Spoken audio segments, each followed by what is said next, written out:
Delhi NCR में छोटे बच्चों की सुरक्षा कितनी बड़ी और कितनी गंभीर बात है, ये आप सब समझते हैं। छोटे शहरों में, कस्बों में बच्चे घरों से बाहर रहते हैं, खेलते हैं, दिन दिन भर, रात तक, शाम तक घर लौट आते हैं और किसी को भी उनकी बिल्कुल फिक्र नहीं होती, चिंता नहीं होती। मगर दिल्ली एनसीआर एक बहुत डेंसली पॉपुलेटेड एरिया है। किसी भी दूसरे महानगर में भी कुछ ऐसा ही है और इतने लोगों के बीच में किसी बच्चे को यूं ही छोड़ देना और उस बच्चे की सिक्योरिटी पर अपने आप में एक बहुत बड़ा सवालिया निशान रहता है। अक्सर लोग अपने बच्चों को सिखाते हैं कि बेटा किसी अनजान आदमी से बात मत करना। कोई अगर ये कहे कि मम्मी पापा बीमार है, चलो मेरे साथ तो मत जाना। किसी से टॉफ़ी चॉकलेट मत लेना। लेकिन बच्चे तो बच्चे हैं, मासूम होते हैं और लोगों की बातों पर आसानी से भरोसा कर लेते हैं। उत्तर प्रदेश में आगरा है और आगरा में एक जगह है फतेहाबाद। इस फतेहाबाद में एक और न्यूक्लियर लोकेलिटी है जिसका नाम है विजयनगर। इस विजयनगर के रहने वाले 8 साल के एक छोटे से बच्चे को मोहल्ले के रहने वाले 2 अंकल लगातार टॉफ़ी और चॉकलेट्स दिया करते थे। कई सालों से ऐसा चल रहा था, ऐसा नहीं है, कुछ दिनों से ये सिलसिला शुरू हुआ था। लेकिन बच्चे को इसमें कुछ भी अटपटा या अनहोनी बात उसे नहीं लगी। बच्चे मासूम होते हैं। अंकल को वो जानता था क्योंकि मोहल्ले के ही अंकल थे, घर के आसपास रहने वाले। तो दोनों टॉफ़ी और चॉकलेट जब भी मौका मिलता इस बच्चे को देते और बच्चा बहुत प्यार से अपने नाजुक हाथों से मुस्कुराते हुए वो टॉफ़ी ले लिया करता था। धीरे धीरे इन अंकल्स की उस बच्चे के साथ बहुत अच्छी बॉन्डिंग बन गई। अब अंकल के साथ बच्चे की बातचीत होने लगी। दोनों अंकल जब भी उसे प्यार से बुलाते ये बच्चा दौड़ा चला जाता। इसलिए भी दौड़ा चला जाता क्योंकि पहले से टॉफ़ी चॉकलेट देने का सिलसिला चल रहा था। अंकल शातिर थे, वो हमेशा बच्चे को तभी बुलाते थे जब बच्चा बड़ों की नज़र से दूर या घर वालों की गैर मौजूदगी में होता था, अकेला होता था।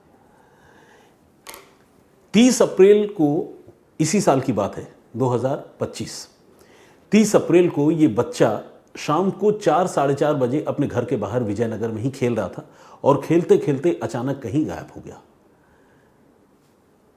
शाम हुई, अंधेरा घिर आया, घर वाले इंतज़ार करने लगे। फिर बच्चे की ढूंढ शुरू हुई, बच्चे को लोग खोजने लगे। घंटे गुजर गए लेकिन बच्चे का कोई पता नहीं चला। आसपास के घरों में, मोहल्लों में, पूरे इलाके में बच्चे की तलाशी शुरू हो गई। वो दोनों अंकल जो इस बच्चे को टॉफ़ी खिलाया करते थे वो भी परेशान लोगों में शामिल थे, वो भी बच्चे को ढूंढ रहे थे लेकिन बच्चे का कुछ भी पता नहीं चल रहा था। इस तरह से 8 साल का एक छोटा सा बच्चा जिसका नाम अभय था वो अपने घर के सामने से अचानक गायब हो गया। घर वालों ने एड़ी चोटी का जोर लगा लिया लेकिन बच्चे के बारे में कोई जानकारी उन्हें नहीं मिल सकी और हार कर वो लोकल पुलिस स्टेशन में पहुंचे और थाने में जाकर उन्होंने रिपोर्ट दर्ज करवाई। पुलिस वालों ने भी मामले की गंभीरता को समझा और रिपोर्ट लिखी और बच्चे के घर वालों से ये कहा कि आप लोग अपने तौर पर अभी और ढूंढिए, अपने नाते रिश्तेदारों से भी पता कीजिए, क्या आपकी किसी से दुश्मनी है, किसी से कोई लड़ाई झगड़ा, रुपए पैसों का लेन देन, ज़मीन जायदाद का कोई मसला। तो सारे सवालों का जवाब जो है घर वालों ने नेगेटिव में दिया। ज़मीन जायदाद के मसले पर घर वालों ने अलबत्ता पुलिस को एक बात ज़रूर बताई कि हाल ही में उन्होंने अपनी एक पुश्तैनी ज़मीन का टुकड़ा बेचा है, बस इतनी सी बात है और इसके अलावा किसी से ज़मीन जायदाद का कोई झगड़ा या लड़ाई नहीं है, फेयर डील है। कुल मिलाकर पुलिस को घर वालों से बातचीत करके इस बच्चे के गायब होने के पीछे की कोई कहानी, कोई लीड समझ में नहीं आई। पुलिस वाले भी परेशान थे, घर वाले भी परेशान थे और पुलिस कोशिश कर रही थी लेकिन पुलिस को कोई कामयाबी नहीं मिल रही थी। इस तरह से तकरीबन 23-24 दिनों का वक्त गुजर गया। आप समझिए कि उस माँ बाप पर क्या गुजरती होगी जिनके घर का चिराग महज 8 साल का एक छोटा सा बच्चा, उनका बेटा, घर से गायब हो गया हो। माँ बाप पिछले 24-25 दिनों से उन्होंने ठीक से खाना तक नहीं खाया, घर में चूल्हा नहीं जला और सारे लोग मानसिक और शारीरिक रूप से बिल्कुल ध्वस्त हो चुके थे, टूट चुके थे। 24 दिन बाद अचानक उनके घर के बाहर एक चिट्ठी पड़ी हुई मिली। ये चिट्ठी किसी लिफाफे में या किसी पैकेट में नहीं थी बल्कि ऐसे ही प्लेन पेपर में रैप किया हुआ, मुड़ा हुआ इनके घर के दरवाजे के पास एक पेपर पड़ा हुआ था। उस पेपर को देखने से ही लगता था कि ये बहुत करीने से फोल्ड किया गया कोई पेपर है। ऐसा नहीं कि किसी ने कोई पेपर उठाया और यूं मोड़ के उसका कोई गोला बनाकर फेंक दिया, ऐसा नहीं था। प्रॉपरली तह लगाया हुआ चिट्ठी थी। अब उस चिट्ठी को जब घर वालों ने आउट ऑफ क्यूरियोसिटी, और वो ऐसे भी परेशान थे, उन्होंने जैसे ही इस पेपर को उठाकर खोला तो उनके पैरों तले ज़मीन खिसक गई।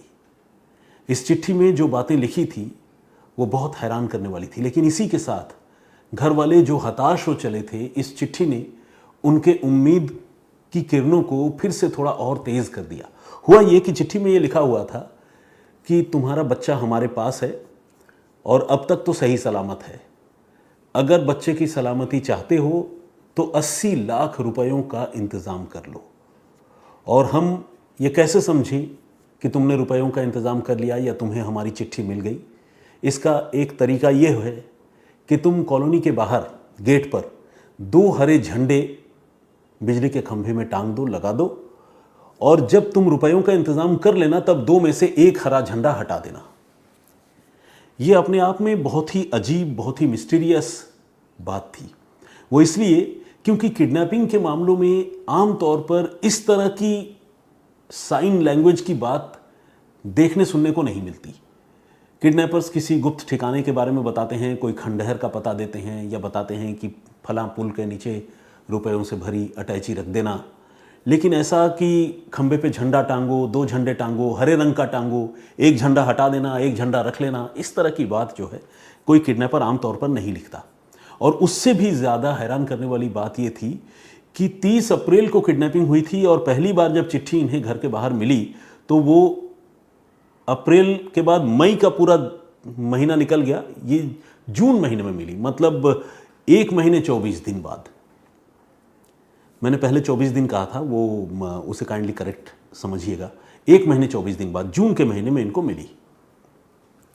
घर के लोग अब तक तो ये मानकर चलने लगे थे कि शायद बच्चे को कुछ हो गया है। पुलिस वाले भी ये मान रहे थे कि बच्चे को कुछ हो गया है, क्योंकि किडनैप किए गए किसी भी बच्चे को संभाल कर रखना, और वो भी महीने 1.5 महीने तक, ये भी बड़ा मुश्किल काम है। अक्सर किडनैपिंग के मामले में ये देखा गया है कि किडनैपर्स पकड़े जाने के डर से बच्चों को नुकसान पहुंचा देते हैं। इसीलिए किडनैपिंग की रिपोर्टिंग करते हुए भी पूरी जर्नलिस्ट फ्रेटर्निटी को ये बताया जाता है, ये ताकीद की जाती है कि वो बहुत ही सजग तरीके से, संवेदनशील तरीके से ऐसे मामलों की रिपोर्टिंग करें, क्योंकि किडनैपर्स को अगर लगा कि उनकी पोल खुलने वाली है तो शायद वो कहीं बच्चे की जान ले ले। लेकिन यहाँ 1 महीने 24 दिन बाद पहली चिट्ठी आई थी। घर के लोगों की उम्मीद जग गई और पुलिस को भी लगने लगा कि भाई इस मामले में कोई तो ऐसा है जो घर वालों से पैसे वसूलना चाहता है, और जाहिर है अगर अभी भी पैसे मांग रहा है तो हो सकता है बच्चा जिंदा हो। अब पुलिस के लोग जो इस मामले की तफ्तीश करते करते तकरीबन 1.5 महीने में काहिल हो चुके थे और ढीले पड़ चुके थे, उन्होंने नए सिरे से इस मामले की तफ्तीश के लिए एक टीम बनाई। 2 बड़े माहिर इंस्पेक्टर आगरा के, उनको इस किडनैपिंग के केस को सॉल्व करने की ड्यूटी में स्पेशल तौर पर बुलाया गया, उन्हें काम असाइन किया गया। इनमें एक हैं इंस्पेक्टर योगेश कुमार और दूसरे हैं इंस्पेक्टर हरेंद्र। इन दोनों को पूरी कहानी बताई गई और कहा गया कि अब से आपको इस केस को फॉलो करना है। पुलिस की टीमें इस केस को फॉलो कर ही रही थी। चिट्ठी आने के बाद पुलिस ने उस केस को और भी सिंसियरली फॉलो करना शुरू किया। लेकिन इससे पहले कि पुलिस एक्टिव होती, चिट्ठी किसने डाली, कहाँ से वो आदमी आया, कहाँ गया, इन सारी चीज़ों का पुलिस पता लगाती, तब तक एक एक करके और 2 चिट्ठियाँ इसी परिवार को अलग अलग जगहों पर अपने घर के आसपास पड़ी हुई मिली। इन चिट्ठियों में भी घर वालों को धमकी दी गई थी और ये कहा गया था कि वो इस मामले में किसी भी तरह की चालाकी दिखाएंगे तो बच्चा जान से जाएगा, और अगर रुपए पैसों का इंतज़ाम नहीं किया तो बच्चे का हाथ पांव सबसे पहले काटेंगे। अब आप सोचिए किसी माँ बाप के दिल पर इस तरह की चिट्ठी देखकर, पढ़कर क्या गुजरती होगी। उनका तो समझिए तकरीबन 1.5 महीने से उनकी क्या हालत रही होगी, और हालत बिगड़ गई। पुलिस को फिर पता चला और इस बार उनको ये बताया गया कि ये चिट्ठी आप लोगों को मिली है और तुम लोग रुपए पैसे का इंतज़ाम कर रहे हो। इस बात को कंफर्म करने के लिए इस बार एक और हरे रंग का झंडा तुम्हें टांगना है, और वो झंडा टांगना है फतेहाबाद के ही पास में एक नदी बहती है उटंगन, उस नदी के पास एक पुल है, वहाँ पर वो झंडा आपको टांगना है। अब ये एक नया असाइनमेंट या नया काम उस पीड़ित परिवार को दिया गया था जिसका बच्चा गायब था। पुलिस को अब इसकी जानकारी मिल चुकी थी, पुलिस पहले से ही इस मामले को ट्रैक कर रही थी, लेकिन अब एक स्पेसिफिक जानकारी मिली थी जिसमें घर वालों को एक जिम्मेदारी दी गई थी कि पहले तो कॉलोनी के गेट पे टांगना था 2 झंडा, फिर एक तीसरा झंडा टांगने के लिए एक नदी के पास बुलाया गया। तो ये सारी जगहें जहाँ जहाँ भी झंडे टांगे जा रहे थे, पुलिस क्या कर रही थी, उन जगहों से मोबाइल फ़ोन का डंप डेटा कलेक्ट कर रही थी और कुछ संदिग्ध नंबरों को पुलिस टिक मार्क करके अलग से उसे अपने पास चिन्हित करके रख रही थी। इसी कड़ी में पुलिस ने उटंगन नदी के पास जब ये परिवार झंडा टांगने के लिए गया तो पुलिस की टीम के कुछ लोग सादे लिबास में पीड़ित परिवार के साथ उस उटंगन नदी के पास पहुंचे, ये पता करने के लिए कि जब झंडा टांगा जा रहा है तो वहाँ आसपास कौन से लोग हैं, क्या कोई संदिग्ध ऐसा है जो उन्हें देखने की कोशिश कर रहा है। ये सारी चीज़ें पुलिस जो है लगातार कर रही थी। मतलब पुलिस मैनुअली भी जो किडनैपर्स हैं उनको ट्रैक करने की कोशिश कर रही थी और टेक्निकल इन्वेस्टिगेशन सर्विलांस का तो चल ही रहा था। तो पुलिस उटंगन नदी के पास भी पहुंची और वहाँ से भी पुलिस ने डंप डेटा कलेक्ट किया। तो जहाँ प्लस इसके अलावा जो चिट्ठी डालकर जा रहे थे उस जगह पर जो मोबाइल नंबर एक्टिव थे उन जगहों के भी डंप डेटा पुलिस ने कलेक्ट किए। तो इस तरह से जब अलग अलग जगहों का डंप डेटा पुलिस ने कलेक्ट किया तो पुलिस को कुछ एक नंबर ऐसे नज़र आए जो कि कॉमन थे। इनमें कुछ नंबर तो परिवार वालों के ही थे क्योंकि परिवार वाले उन जगहों पर जाकर झंडे लगा रहे थे, चिट्ठी रिसीव कर रहे थे, नदी के तरफ गए वहाँ झंडे लगाए, तो परिवार वालों के नंबर तो कॉमन थे, दिख रहे थे। लेकिन एक नंबर और था जो कॉमन था और वो इन इलाकों में उसकी मूवमेंट थी और प्रेजेंस थी सस्पेक्टेड टाइम फ्रेम में।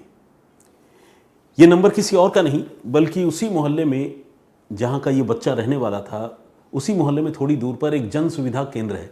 जन सुविधा केंद्र मतलब आप जानते हैं जहाँ पर एक सिंगल विंडो सिस्टम टाइप की दुकान होती है हमारे गली मोहल्लों में, जो पासपोर्ट भी बना देते हैं, पैन कार्ड का काम करवाते हैं, आधार का काम करवा देते हैं, रेलवे टिकट, एयर टिकट, तो इस तरह के कई तरह के काम जो है ऐसे जन सुविधा केंद्रों में होते हैं, फोटोकॉपी वगैरह भी होता है। तो ऐसा ही एक जन सुविधा केंद्र जो है घर के पास था और उस जन सुविधा केंद्र को एक हैंडीकैप्ड नौजवान जिसका नाम कृष्णा है वो चलाया करता था।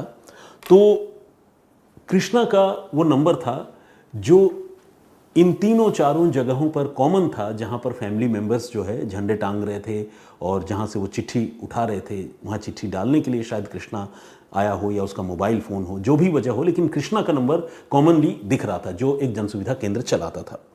पुलिस ने अब देर नहीं की और फ़ौरन इस कृष्णा को पुलिस ने हिरासत में ले लिया। इसी के साथ पुलिस ने कृष्णा की आपराधिक जन्म कुंडली निकाली तो पता चला कि वो पहले भी एक बार चोरी के इल्ज़ाम में जेल गया है, वो शराब पीने का आदी है और मोहल्ले के बहुत सारे लड़कों से उसने पैसे ले रखे हैं, रुपए ले रखे हैं। पैसे तो छोटी बात होगी, मतलब ठीक ठाक रकम ले रखी है और उनको नौकरी दिलाने का झांसा वो लगातार देता है। इस तरह से कृष्णा के बारे में जो तस्वीर उभर कर पुलिस की जांच में सामने आई उसमें पता चला कि ये एक 2 नंबरी आदमी है और इसका कैरेक्टर ठीक नहीं है। तो ये जो नौजवान था पुलिस अब इसे हिरासत में ले चुकी थी और इसका वेयर अबाउट्स पुलिस पता कर चुकी थी। पुलिस ने इससे सख्ती की और जब इससे कड़ाई से पुलिस ने पूछताछ की तो इसने कबूल कर लिया कि हाँ, बच्चे की किडनैपिंग में उसका हाथ है। पुलिस ने पूछा बच्चा कहाँ है, तो उसने कहा कि बच्चा ज़िंदा है, राजस्थान में एक परिवार के पास है और जैसे भी ज़रूरत होगी हम बच्चे को आपसे मिला भी देंगे। पुलिस ने पूछा कि और कौन है तुम्हारे साथ, तो कृष्णा ने बताया कि बस बच्चे के घर के सामने जो राहुल रहता है वो मेरा दोस्त है और हम दोनों ने मिलकर ही ये प्लानिंग की थी। पुलिस ने पूछा भाई क्यों प्लानिंग की, क्या रुपए पैसे ही मकसद हैं, तो बोला कि हाँ। राहुल को भी पुलिस ने उठा लिया। राहुल का भी ट्रैक रिकॉर्ड कुछ वैसा ही था, सट्टेबाजी में, अलग अलग उल्टे सीधे कामों में, वो भी लाखों रुपए के कर्ज में था। और एक बात इन दोनों में और कॉमन थी, वो ये कि वो जो छोटा सा बच्चा था अभय जिसकी किडनैपिंग हुई थी, उसके ताऊ से कृष्णा की कभी लड़ाई हुई थी और उसी अभय के ताऊ से एक बार राहुल की भी हाथापाई और कहासुनी हो चुकी थी। यानी ये दोनों नौजवान उस परिवार के एक मेंबर से खुंदक रखते थे, नाराज़गी रखते थे और इन दोनों नौजवानों को रुपए पैसों की भी दरकार थी। इन्हीं 2 नौजवानों ने इस बच्चे को किडनैप करने से पहले यानी 30 अप्रैल को जब बच्चे को लिफ्ट किया उससे तकरीबन 15 दिन पहले से इसकी प्लानिंग की थी और उन्हीं 15 दिनों से वो उस छोटे से बच्चे को, अभय को, टॉफ़ी चॉकलेट्स दिया करते थे। 30 अप्रैल को इन्होंने बच्चे को चॉकलेट देने का झांसा देकर अपने पास बुलाया, बाइक में उसे बिठा लिया और लेकर निकल पड़े। शुरू में तो बच्चा चॉकलेट और टॉफ़ी के लालच में, चूंकि अंकल से लगातार बातचीत हो रही थी, मिल रहा था, बहुत फ़नी तरीके से वो जाता रहा खुश होकर। लेकिन जब उसे एहसास हो गया कि वो घर से काफ़ी दूर निकल चुका है और वो घबराने लगा, घर लौटने की ज़िद करने लगा। ये दोनों अंकल उसे चुप कराना चाहते थे, लेकिन वो चुप नहीं हो रहा था, लगातार रोए जा रहा था। तो फिर इन दोनों को लगा कि अब शायद हमारी पोल खुल जाएगी। और आपको जानकर दुख होगा, बहुत अफसोस होगा कि इन दोनों दरिंदों ने उस 8 साल के छोटे से बच्चे को 30 अप्रैल के रोज़ ही, जिस दिन अगवा किया था, उसी दिन चलती बाइक में उसकी गला घोंटकर हत्या कर दी थी। और हत्या करने के बाद उसकी लाश को राजस्थान में धौलपुर ज़िले में ले जाकर, एक जगह है जिसका नाम है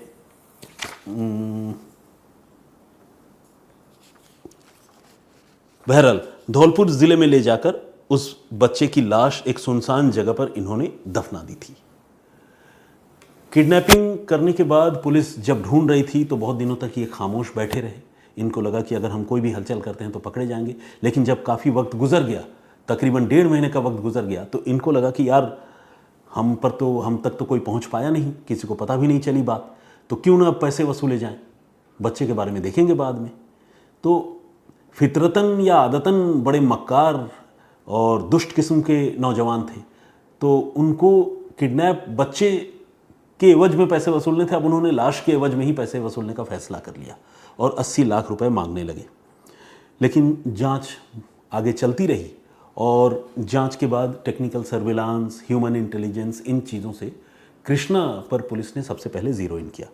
एक और बात जो इन दरिंदों के ताबूत में आखिरी कील साबित हुई, वो चिट्ठी।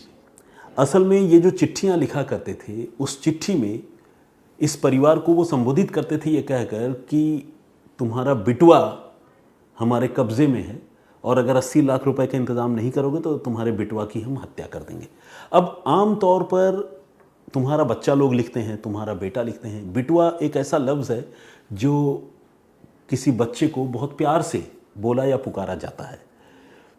कई लोग बेटू बोलते हैं। तो ये बिटवा लफ्ज़ जो है थोड़ा अनकॉमन है। तो ये जो चिट्ठी थी, इस चिट्ठी में बिटवा बिटवा लिखा हुआ रहता था। बेटे की जगह या बच्चे की जगह बिटवा लिखा हुआ रहता था। पुलिस जब जांच कर रही थी, उस समय पुलिस ने इन चिट्ठी को देखने के बाद घर वालों से भी पूछताछ की थी। ऑब्वियसली पूछताछ करती ही तो पीड़ित परिवार को यह भी पूछा था कि क्या कोई ऐसा है जो आपके बच्चे को बिटवा कहता है या दूसरे बच्चों को भी बिटवा कह के पुकारा करता है आपके गली मोहल्ले में, आसपास में। तो घर वालों ने दिमाग पर बड़ा जोर डाला और जोर डालने के बाद उन्होंने एक क्लू पुलिस को दी थी और वो क्लू ये था कि जन सुविधा केंद्र में जो लड़का है कृष्णा, वो बच्चों को बिटवा कहता है। ये भी एक बहुत क्रूशियल इंफॉर्मेशन या जानकारी पुलिस को पीड़ित परिवार की तरफ से मिली थी और वो इसलिए मिली थी क्योंकि उस चिट्ठी में भी बिटवा शब्द का इस्तेमाल किया गया था। तो अलग अलग जगहों पर जहां पर पीड़ित परिवार झंडे टांगने जा रहा था, वहां पर कृष्णा की मौजूदगी, उसके मोबाइल फ़ोन की मौजूदगी, जहां चिट्ठी फेंकी या डाली जा रही थी उस जगह पर कृष्णा के मोबाइल फ़ोन की मौजूदगी, चिट्ठी में जिस तरह के लफ्ज़, जिस तरह के अल्फाज का इस्तेमाल किया जा रहा था, उस तरह का लफ्ज़ या अल्फाज कृष्णा इस्तेमाल करता था, ये सारी चीज़ें जो है वो इंडिकेट कर रही थी कि इस मामले में कृष्णा का कोई ना कोई रोल ज़रूर है। ऊपर से कृष्णा से कहासुनी और लड़ाई झगड़ा भी अभय के घर वालों का एक बार हो चुका था। तो ये सारी बातें संकेत के रूप में, सुराग के रूप में ही सामने थी। लेकिन जब पुलिस ने कृष्णा और राहुल को पकड़ा तो ये सारी बातें सबूत के तौर पर सबूत में कन्वर्ट हो गई, तब्दील हो गई। और इस तरह से पुलिस ने इस केस को तकरीबन 80 दिनों के बाद सॉल्व करने में कामयाबी हासिल की, जब इस बच्चे की लाश राजस्थान के धौलपुर ज़िलों से पुलिस ने बरामद कर ली। तो ये थी पूरी कहानी एक मर्डर की, एक छोटे से बच्चे की किडनैपिंग की। और कहानी अपने आप में बहुत ही दर्दनाक, बहुत ही दुखद, क्योंकि इतने छोटे से बच्चे के साथ अगर कुछ भी होता है ना तो कलेजा फट जाता है। हालांकि किसी की भी मौत हमेशा बड़ी दुखद होती है, लेकिन बच्चे चूँकि मासूम होते हैं और बच्चों के इनोसेंस पर बहुत जालिम से जालिम आदमी का भी दिल पसीज जाता है। लेकिन कुछ लोग ऐसे होते हैं जो इनोसेंट बच्चों को भी टारगेट करने से बाज नहीं आते, और ये वैसे ही लोग थे। तो खैर, ये गिरफ्तार तो कर लिए गए और फिलहाल ये जेल में भी हैं। अब आने वाले दिनों में इनको क्या कैसी सज़ा होगी, ये देखने वाली बात होगी। तो ये थी पूरी कहानी। मुझे ऐसा लगता है कि इस मामले में पुलिस ने इन्वेस्टिगेशन जिस तरह से की, पुलिस के इन्वेस्टिगेशन में भी थोड़ी कमी रही, वरना 30 अप्रैल को वो बच्चा गायब हुआ था और 24 जून को पहली बार चिट्ठी आई, और तब पुलिस को एक तरह से इन चिट्ठियों के सहारे इस मामले को क्रैक करने की लीड मिली या सुविधा मिली। लेकिन 1 महीने 24 दिन तक, यानी मई का पूरा महीना और जून के 24 दिन, इतने समय तक पुलिस इस केस में बिल्कुल भी आगे नहीं बढ़ पाई। कोई लीड पुलिस को नहीं मिली, पुलिस किसी को गिरफ्तार नहीं कर पाई। ये अपने आप में मेरे हिसाब से आगरा पुलिस के लिए, फतेहाबाद पुलिस के लिए एक नकारात्मक बात है और पुलिस के इन्वेस्टिगेशन की कमी है। तो इस मामले में गुनहगार पकड़े गए, बेशक ये अच्छी बात है। और ये भी सच है कि पुलिस अगर पहले भी पकड़ लेती तब भी शायद वो बच्चा जिंदा नहीं बचता, क्योंकि बच्चे को किडनैप करने के कुछ ही घंटों के अंदर चलती बाइक पर ही इन शातिर लोगों ने मार डाला था। लेकिन ये सही है कि पुलिस के इन्वेस्टिगेशन में भी कमी और कोताही रही, जिसकी वजह से इस केस को सॉल्व करने में 80 दिनों का वक्त लग गया। तो